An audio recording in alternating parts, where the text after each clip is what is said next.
I never thought Thanksgiving would be the day I lost my patience for good. But sometimes life doesn't ask for your permission. It just drops the truth right in front of you and dares you to look at it. And trust me, I saw something that day I can never unsee. It started with a message. My phone buzzed while I was sitting in my driveway, engine running, heater barely keeping up with the cold. It was from a neighbor of my daughter. Police were here again. Thought you should know. Again. That word stuck with me. Again means not the first time. Again means a pattern. And patterns scare me. The snow was already falling hard. Thick flakes. The kind that make everything look peaceful even when it's not. The radio kept warning about freezing temperatures, icy roads, black ice. The kind of weather where you don't mess around. But I had already decided. It was Thanksgiving. Family Day. And even if nobody invited me, I was going. Call it instinct. Call it gut feeling. Call it an old man who's seen too much. The drive felt longer than usual. Every mile gave me time to think. Think about my grandson. Think about how quiet he had become over the last few years. Think about how he never looked me in the eyes the way he used to. You ever notice when someone stops laughing the same? Yeah. That. By the time I pulled into the neighborhood, it was around mid-afternoon. The kind of time where families are already eating, passing plates, arguing over football games. Their house looked perfect from the outside. Lights on. Decorations up. Smoke coming from the chimney. Picture perfect. But pictures lie. I parked behind a pickup truck in the driveway. Turned off the engine. Sat there for a second. And then I saw him. Sitting on the front steps. No jacket. No hat. Just a thin shirt and jeans. In freezing weather. At first I thought maybe he was waiting for someone. Then I saw his shoulders shaking. And not from laughter. I got out of that truck so fast I nearly slipped on the ice. Hey! I called out. He looked up. And I swear, the look in his eyes broke something inside me. It wasn't just cold. It was fear. Grandpa, he said, teeth chattering. His lips were blue. Blue. In that moment, my brain stopped being calm and started being fire. What are you doing out here? I asked, already pulling off my coat and wrapping it around him. I'm not allowed inside, he whispered. Not allowed. On Thanksgiving. In freezing weather. I felt something shift inside my chest. Something heavy. How long? I asked. He didn't answer at first. How long? I asked again. Since morning. Morning. It was already past 3. Do the math. That wasn't punishment. That was cruelty. I tried the front door. Locked. That's when I knew this wasn't some misunderstanding. They locked him out. While they sat inside eating. Laughing. Celebrating. I could hear music from inside. Smell food. Warmth was just a few feet away. And he had been sitting in the cold like a stray dog. I helped him into my truck and blasted the heat. His hands were shaking so bad he couldn't hold the seatbelt. I held them between mine to warm them up. What happened? I asked quietly. He stared down. I burned the turkey. I blinked. That's it. I forgot the timer. I had to take a breath. So they locked you outside, for that? He nodded. Then he said something I'll never forget. He says I need to learn consequences. Consequences. For a turkey. Not for stealing. Not for hurting someone. For overcooking meat. I asked if this was the first time. He just shook his head. Garage before. Basement once. Silent treatment for days. No dinner sometimes. And his mother. She says he's teaching me discipline. That right there. That's when my patience officially expired. I stepped out of that truck. And I didn't knock. I kicked the door open. Hard. The sound echoed. Inside, they were sitting at the table. Plates full. Glasses raised. Warm. Comfortable. Happy. Until they saw me. You should have seen their faces. Shock. Fear. Anger. I didn't shout right away. I just said 6 words. Get up. We are done playing. Silence hit that room like a bomb. The stepfather stood up first. Big guy. Confident. Started talking about his house and his rules. I didn't care. You left him outside for 4 hours, I said. He shrugged. He needs discipline. Discipline. I laughed. Not a funny laugh. The kind of laugh that means someone's about to learn something. You call that discipline? I said. He's 18, the man said. And you're grown, I replied. So act like it. My daughter tried to calm things down. Said I was overreacting. Overreacting. To hypothermia. To humiliation. To abuse. That's when I realized something. She wasn't just quiet. She was scared. Of him. I told my grandson to go pack a bag. The man threatened to call the police. I told him go ahead. Because once police hear what really happened, things change. And they did. But what happened next? Nobody in that house expected it. Not even me. And trust me, that was just the beginning. I didn't sleep that night. Not even a minute. Because when you see a child shaking in the cold like that, something inside you doesn't rest anymore. And that feeling, it doesn't go away. Not that easy. He was asleep on my couch, wrapped in 2 blankets, still flinching in his sleep, still whispering I'm sorry like he did something wrong. That right there. That broke me again. You ever see a kid apologize for surviving? Yeah. That hits different. The next morning, I made him pancakes. Extra syrup. Extra butter. The way he used to like them when he was smaller. He smiled a little. Just a little. But it wasn't the same smile. And I noticed that. Oh, I noticed. Kids don't change that fast unless something's been happening for a while. And deep down, I already knew this wasn't the first time. I didn't push him. Didn't ask too many questions. You can't force truth out of someone who's scared. You wait. You make them feel safe. Then the truth comes on its own. And it did.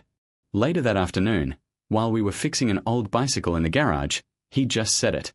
Like it was nothing. Like it was normal. He gets mad when I eat too much.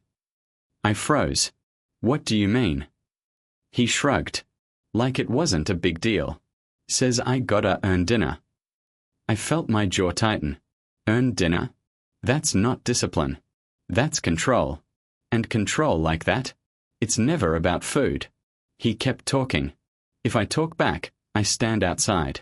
If I mess up, I stand outside. If he's in a bad mood, I stand outside. There it was. Not one time. Not one accident. A pattern. And patterns don't lie. I didn't yell. Didn't curse. But inside, man, I was on fire. You know that kind of anger that doesn't explode? It just sits there. Heavy. Dangerous. Yeah. That kind. That night, I called my daughter. She didn't pick up. I texted her. No response. 3 hours later, she finally called back. And her first words? Why did you take him? Not is he okay? Not what happened. Just, why did I take him? That told me everything. I kept my voice calm. Because he was outside in freezing weather. Silence. Then she said something I still can't forget. He needs structure. Structure. That word almost made me laugh. You don't build structure with fear. You build trauma. But she couldn't see it. Or maybe she didn't want to. I asked her one simple question. If it was me standing out there at 15 degrees, would that be structure? She didn't answer. Because some questions don't need answers. They expose the truth on their own. She said he would come back the next day. I said no. She said I had no right. I said try me. And that's when everything changed. The next morning, there was a knock on my door. 2 officers. Polite. Professional. They said there was a report that I refused to return a minor child. I nodded. Yeah, that's true. I didn't hide it. Because when you're right, you don't whisper. They asked if he was safe. I invited them inside. He was at the kitchen table, eating cereal, laughing at something on TV. No bruises. No fear. Just a kid being a kid. The officers looked at me, then at him. And one of them asked him gently, "Do you feel safe here?" He nodded. Without hesitation. That mattered more than anything I could say. Then they asked if he was afraid to go home. He didn't answer at first. He just looked at me. And that look?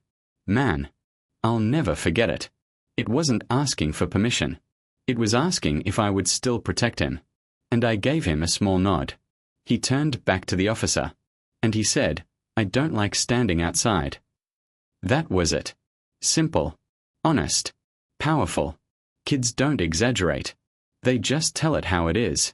The officers exchanged a look. One of them asked, "How often does that happen?" He looked down. "Whenever he's mad." You could feel the room change. The air got heavier. Even the TV seemed too loud all of a sudden. They stepped outside to make some calls. I didn't move. Didn't breathe properly. Because I knew what was coming. This wasn't going to be a quiet family argument anymore.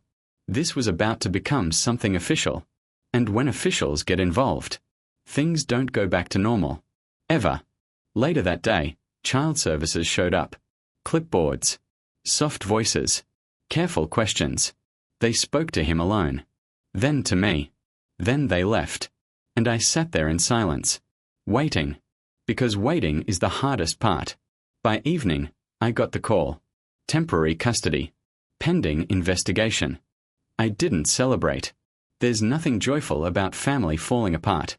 But there was relief. And relief sometimes feels like oxygen after drowning. That night, my daughter called again.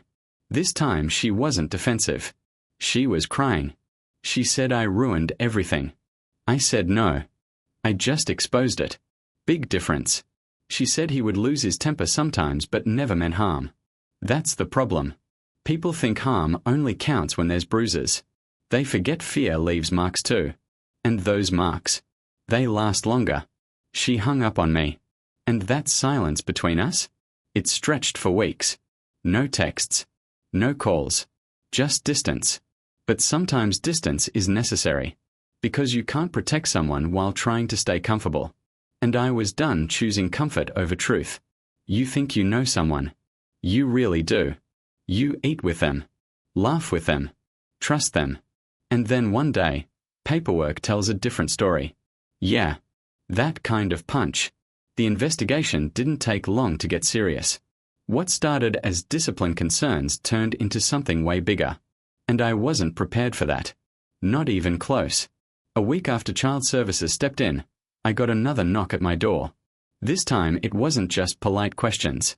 It was follow-ups, background checks, statements, details. Turns out, the man she married had a history. Not jail time. Not headlines. But complaints. Old neighbors who mentioned yelling. An ex who mentioned anger issues. A school note about unusual punishment methods. Nothing that screamed monster, but enough that when you connect the dots, it paints a picture. And the picture wasn't pretty. I remember sitting at my kitchen table while they explained it. Coffee cold in my hands. Heart beating slow but heavy. Because this wasn't just about standing outside anymore. It was about control. Patterns. Escalation. And patterns only grow if nobody stops them. That's the scary part. They asked if I had ever noticed anything before. And that question hit me hard. Because yeah, there were signs. Short answers at dinner. Eyes that didn't meet mine. That weird tension in the room when he walked in. I told myself it was adjustment. I told myself every family has issues. I told myself not to interfere. That's how silence works. It sounds reasonable. Until it isn't. Meanwhile, the kid? He was slowly changing back. Laughing louder. Sleeping through the night. Not jumping when doors closed. You don't realize how much fear shrinks someone until you watch it leave. And watching it leave. Man, that's something else. One afternoon, while we were cleaning the garage again, he said something that stopped me cold. He says I make her tired. I looked at him. What do you mean? He says she's tired because of me. You ever hear a child blame themselves for adult problems? That's not normal. That's taught. And when blame is taught young, it sticks. I told him something I should have said a long time ago. You are never the reason someone is tired of life. He didn't respond right away. but I saw his shoulders drop, like he put down something heavy. And that right there, that was worth everything. The first hearing came faster than expected. Family court isn't dramatic like movies. No loud shouting. No dramatic music. Just quiet tension and fluorescent lights. My daughter avoided looking at me. He sat beside her. Straight posture. Calm face. Too calm. That fake calm people wear when they think they're smarter than the room. Yeah. That kind. The judge asked simple questions. Was the child placed outside as punishment? He answered smoothly. Yes. Briefly. For reflection. Reflection. Funny how people dress cruelty in fancy words. They asked about duration. He said, minutes. But weather reports don't lie. It was 4 hours. 4 hours. In 15-degree weather. You can't reflect when your fingers are numb. That's not discipline. That's power. And power always leaves fingerprints. My daughter testified too. She said she didn't know it lasted that long. She said she thought it was 5 or 10 minutes. And for the first time, I believed her. Because denial doesn't always mean evil. Sometimes it just means fear. Fear of being alone. Fear of being wrong. Fear of admitting you chose wrong. And fear makes people blind. The child was interviewed privately. I wasn't allowed inside. Those 20 minutes felt longer than the 4 hours he stood outside. Because truth, once spoken, can't be taken back. And I knew he was going to tell it straight. He doesn't lie well. Never did. When it was over, the judge ordered supervised visitation only, anger management classes, parenting evaluation, and temporary custody remained with me. That was the moment it hit him. His jaw tightened. Control slipping. And people who crave control? They don't handle slipping well. Outside the courtroom, he walked past me, close enough that I could smell his cologne. He leaned slightly and whispered, "This isn't over." I looked at him. Dead calm. It already is. Because some battles end the moment truth walks in. And he knew that. That's why he was shaking.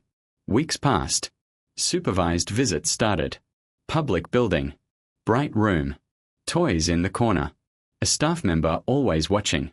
He tried to play the good guy. Soft voice. Forced smile. Asking about school. But kids can sense energy. And energy doesn't lie. The boy kept his distance. Answered short. Didn't relax. Didn't lean in. That tells you more than words ever could. Meanwhile, my daughter started coming alone sometimes. Just to talk. She looked different. Tired. Real tired. Not the busy mom tired. The mentally drained tired. One day she said, "He gets mad when I question him." There it was. Control doesn't stay in one lane. It spreads. Like cracks in glass. First the kid. Then the wife. Then whoever's easiest. That's how it works. She admitted she ignored things. Admitted she minimized them. Admitted she was scared of starting over. And I didn't judge her. Because life gets messy. And sometimes people cling to bad situations because they're afraid of empty space. Empty space feels terrifying. Until you realize it's peaceful. The final blow came during one supervised visit. He lost his temper. Not violently. But loud enough. Sharp enough. When the boy didn't respond fast enough. The staff member intervened immediately. Report filed. Visit ended early. And just like that, the mask slipped. And once the mask slips in a monitored room, there's no covering it back up. The last supervised visit was supposed to be routine. 30 minutes. Bright room. Plastic chairs. That same fake smile he kept trying to wear. But control doesn't like being watched. It gets impatient. And impatience reveals truth. The boy was building something with blocks. Just a small tower. Nothing serious. He was focused. Quiet. Calm. He didn't respond fast enough when he was called. That's all it took. His voice changed. Sharp. Cold. That edge came back. I said, "Come here. Now." Not loud enough to scream. But loud enough to scare. You know that tone adults use when they want to shrink you? Yeah. That one. The staff member stepped closer. Tension rose. And then he muttered something under his breath. Something about embarrassing me. Embarrassing. Because a child playing with blocks is apparently disrespect now. That's when my daughter's face changed. I saw it. That tiny flicker. Like a light bulb finally turning on. Because she had heard that tone before. At home. At night. Behind closed doors. And now it wasn't just her hearing it. It was official. Documented. Witnessed. And once something is witnessed, it can't be denied anymore. The visit ended early. Again. But this time it felt different. This time, she didn't walk out beside him. She stayed seated. Staring at the floor. Like someone just removed blindfolds she didn't know she was wearing. And that silence? It was louder than anything he said. Later that evening, she showed up at my door. Alone. No anger. No defense. Just tears. She didn't knock hard. Just soft taps. Like she wasn't sure she deserved to come in. I opened the door. She didn't say hi. She just said, "I didn't see it." And sometimes that's the hardest sentence to admit. Because admitting you didn't see it means admitting it was there all along. She told me about the small things first. How he monitored what she wore. How he questioned who she texted. How arguments always turned into her apologizing. Classic stuff. Textbook control. But when you're inside it, it feels normal. That's the scary part. Then she said something that stuck with me. I thought if I just kept the peace, it would get better. No. It doesn't get better when only one person is sacrificing. It just gets quieter. And quiet abuse is still abuse. Always. She asked if she could stay a few days. I didn't hesitate. Because pride means nothing when safety is involved. And that night, for the first time in a long time, she slept without checking her phone. Without worrying about who she might upset. Without shrinking herself. You don't realize how small you've become. Until you stand somewhere you can breathe again. He didn't take it well. Not at all. First came the messages. Long paragraphs. Blame. Gaslighting. You're overreacting. You're ruining our family. You're letting him manipulate you. Control always tries to rewrite history. That's its last defense. Make everyone question themselves. But this time, it didn't work. Because now there were reports. Documents. Witnesses. And once paper exists, excuses get weaker. Then came the anger. Threats about lawyers. About custody fights. About "you'll regret this." But here's the thing about threats. They only work when you're afraid of losing something. And he was the one losing everything. Not us. And he knew it. Court came again. Different energy this time. He looked tired. Not powerful. Not calm. Just tired. Because maintaining control takes effort. And when the control slips, it drains you fast. The judge reviewed everything. Supervised reports. Anger outbursts. History patterns. It wasn't dramatic. It was clinical. And clinical decisions hurt more. Because they're not emotional. They're final. Visitation suspended. Mandatory counseling before reconsideration. And even then, no guarantees. You could feel the air leave him. Just like that. Years of intimidation. Gone in minutes. Because truth doesn't scream. It just stands there. Unmovable. Outside the courthouse, he didn't whisper this time. Didn't threaten. He just walked past. Alone. And for the first time, I didn't feel anger. I felt nothing. Because sometimes the worst punishment is losing the audience you tried to control. Healing isn't loud. It's small. It's pancakes on Sunday. It's laughter coming back slowly.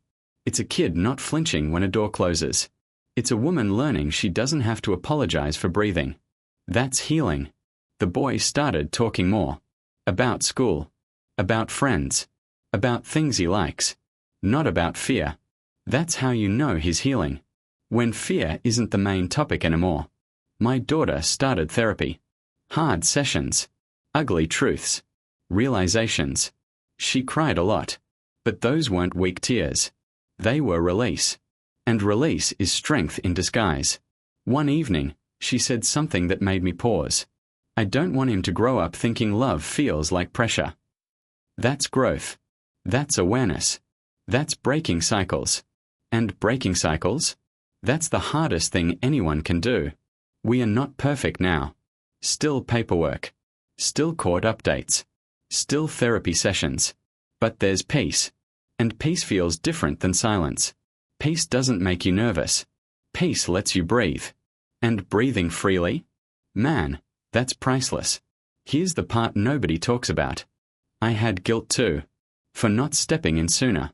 For ignoring signs. For choosing respecting boundaries over trusting my gut. But guilt only helps if you use it. Not if you drown in it. So I chose to use it. To show up louder next time. To ask harder questions. To never ignore that quiet voice again. Because instincts don't whisper for fun. They whisper for survival. And if there's one thing I learned, it's this. Control thrives in silence. Abuse hides behind politeness. Fear disguises itself as structure. And kids always tell the truth. If someone's willing to listen. That's the story. No dramatic ending. No revenge fantasy. Just truth. And sometimes truth is enough. If you've ever ignored a red flag because it felt easier, don't. Because easy now can become regret later. And trust me, regret weighs a lot more than confrontation ever will. You think once court ends, everything just settles. Nah, it doesn't work like that. There's a strange quiet after chaos. Not peaceful at first. Just unfamiliar. No angry messages. No unexpected calls. No tension in the air. And when you've lived in tension for too long, calm feels suspicious. Yeah, that kind of weird. The boy would sometimes ask, "He's not coming here, right?" Not scared. Just checking. Because safety isn't assumed anymore. It's verified. That broke me in a different way. Kids shouldn't have to confirm their safety. They should just live it. But trauma rewires things. It teaches you to double-check doors. Even when nobody's knocking. One night, months later, we were sitting outside. Not freezing this time. Just cool air. Soft breeze. And he said something that hit deeper than anything before. I thought it was normal. Normal. That word is dangerous. Because when pain becomes normal, you stop fighting it. He told me he thought all dads were like that. Thought standing outside meant he deserved it. Thought love meant earning approval. That's how deep it went. And that's how quiet damage spreads. I told him something simple. Love doesn't make you afraid. He didn't answer right away. But he nodded. Slow. Like he was rewriting something in his head. That's how healing starts. Not with big speeches. Just small corrections. Over and over. Until truth sticks. One afternoon, my daughter sat across from me at the kitchen table. No drama. No tears. Just honesty. She said, "I should have listened to you sooner." I didn't say I told you so. Didn't rub it in. Because when someone admits they were wrong, that's already heavy enough. She said she ignored her gut too. Ignored the way her stomach would twist during arguments. Ignored how she kept shrinking herself to keep pace. You don't realize you're disappearing. Until someone shows you who you used to be. And she was starting to remember. That mattered. Just when we thought it was over. News came back. He violated the counseling order. Stopped attending. Missed sessions. Blamed the system. Blamed us. Blamed bias. Classic. When accountability shows up, control looks for excuses. But excuses don't work on paperwork. Court doesn't care about pride. And that was the final nail. Visitation officially terminated. Indefinite. You could call it harsh. I call it protection. Because protection isn't about revenge. It's about prevention. And prevention saves futures. It wasn't dramatic. No fireworks. No announcements. Just a random Tuesday. He came home from school smiling. Threw his backpack down. Started talking about a math test. And halfway through his story, I realized something. He wasn't looking over his shoulder. He wasn't choosing words carefully. He wasn't scanning the room. He was just talking. Freely. And that's when it hit me. He felt safe. Not temporarily. Not cautiously. Actually safe. You can't fake that. And you can't buy that. That's earned through consistency. Here's the thing about controlling people. They don't start loud. They start subtle. Small rules. Tiny corrections. Little comments disguised as jokes. Then boundaries shift. And shift again. Until you don't recognize your own life. And by the time it feels wrong, you're already deep in it. That's how it works. Not dramatic. Gradual. Sneaky. That's why it's dangerous. And here's what I learned about stepping in. You will be called dramatic. You will be told you're overreacting. You will be blamed. But if a child feels unsafe, you step in anyway. Because their comfort matters more than your reputation. Always. We are not some perfect happy family now. We still have scars. Still therapy. Still tough conversations. But there's laughter again. Real laughter. The kind that fills rooms. Not the nervous kind. And sometimes, when I see him running in the yard, I think about that freezing night. About how close we were to normalizing something dangerous. About how easy it would have been to look away. And that thought. It keeps me sharp. Because silence almost cost us everything.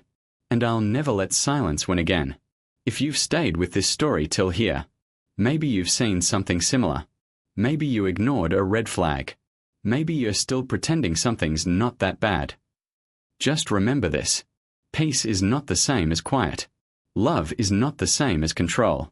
And safety should never have to be earned. Not by a child. Not by anyone. And if something inside you is whispering that something isn't right, listen to it. Before the cold gets worse.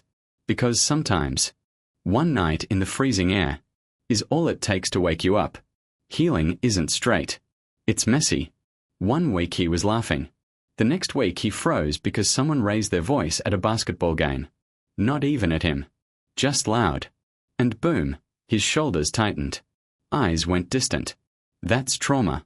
It doesn't ask permission. It just shows up. And you can't get mad at it. You just sit with it. You remind them they're safe. Again. And again. And again. One time the power went out during a storm. Dark house. Wind outside. He panicked. Not screaming. Not crying. Just stiff. Silent. That kind of silent that tells you his mind went somewhere else. I grabbed a flashlight. Sat beside him. Told him stories about when I was young and scared of thunder. Kept it light. Kept it normal. Because normal is medicine when fear is loud. You don't rush healing. You don't say it's been months, you should be fine. That's not how it works. Some wounds don't bleed. They echo. And echoes fade slow. Let me be real with you. There were days I wanted to hate him. Days I replayed that freezing night in my head. Imagined worse outcomes. Imagined what could have happened. Because 15 degrees isn't a joke. Hypothermia doesn't care about discipline. And that thought. It still makes my jaw tighten. But here's the thing. Holding on to anger too long? It poisons you. Not them. So I had to let it go. Not forgive. Not excuse. Just release. Because my energy belonged to the kid in my house. Not the man outside it. And that shift. That saved me. One evening, out of nowhere, he asked, "Why didn't you leave me there?" That question knocked the air out of me. I asked what he meant. He shrugged. Said, "Most people do." That right there. That's what fear teaches kids. That they're disposable. That people won't show up. That they're too much trouble. I looked him straight in the eyes. And I said something I hope stays with him forever. You were never the problem. Simple. Clear. No drama. Because kids don't need speeches. They need certainty. And certainty builds trust. Brick by brick. We started small. Letting him choose dinner sometimes. Letting him speak without being corrected every second. Encouraging opinions. Because when someone's been controlled, they forget they're allowed to think freely. He'd hesitate at first. Like asking permission without words. Then slowly, he stopped hesitating. Started joking more. Started debating. Started saying, "I don't agree." That's healthy. That's strength coming back. And watching that, man, that felt like victory. At school, there was a situation. Another kid being bullied. Oldhim would have stayed quiet. Head down. Stay invisible. But this time, he stepped in. Not aggressively. Just firm. Got a teacher. Handled it right. When he told me that story, I didn't cheer loud. I didn't overreact. I just said, that took courage. And he smiled. That quiet, proud smile. The one that says, I know. That's when I knew something deep had shifted. Because fear makes you small. Safety lets you stand tall. She changed too. Started setting boundaries. Started saying no. Started recognizing red flags faster. And she told me something once that stuck. I thought strength meant enduring. Nah. Strength means walking away when you have to. Enduring nonsense isn't bravery. It's survival mode. And survival mode isn't living. She's rebuilding now. Slowly. On her own terms. And that independence, it shines different. You can see it in her posture. In her voice. In the way she laughs without checking who's listening. That's growth. Real growth. If there's one thing this whole mess taught me, it's this. Silence protects the wrong person. Comfort keeps bad situations alive. And it's not my place. Can become the biggest regret of your life. Trust your gut. If something feels off, it probably is. And don't wait for proof. Because sometimes proof comes after damage. And prevention is always better than repair. Time passed. Not weeks. Years. The freezing night became a memory instead of a trigger. Therapy turned into occasional check-ins. Court files gathered dust. And one day, while we were sitting outside again, he said something casually. I'm glad that happened. I looked at him. Confused. He said, if it didn't, we'd still be there. Perspective. That's growth. He didn't glorify the pain. He understood the turning point. And that right there. That's resilience. Not forgetting. But rising anyway. Here's the raw truth. Control doesn't look evil at first. It looks organized. Structured. Protective. But if someone uses fear to manage you, that's not love. If someone makes you earn basic safety, that's not discipline. And if someone shrinks your world to make themselves feel bigger, that's not strength. That's insecurity dressed up in authority. Don't fall for it. Not in relationships. Not in family. Not anywhere. We are okay. Not perfect. But real. There's noise in this house. Good noise. Laughter. Arguments about movies. Music too loud sometimes. Normal stuff. And every now and then, when winter comes around, I look outside at the cold air, and I remember that night. Not with rage. Not with regret. But with clarity. Because that was the night silence broke. That was the night protection won. That was the night a kid learned. He wasn't alone. And that lesson, that's bigger than any courtroom decision. If you're listening to this and something feels off in your life, don't ignore it. Don't minimize it. And don't wait for a freezing night to wake you up. Because sometimes, standing up once changes everything forever. For more, do subscribe to our channel.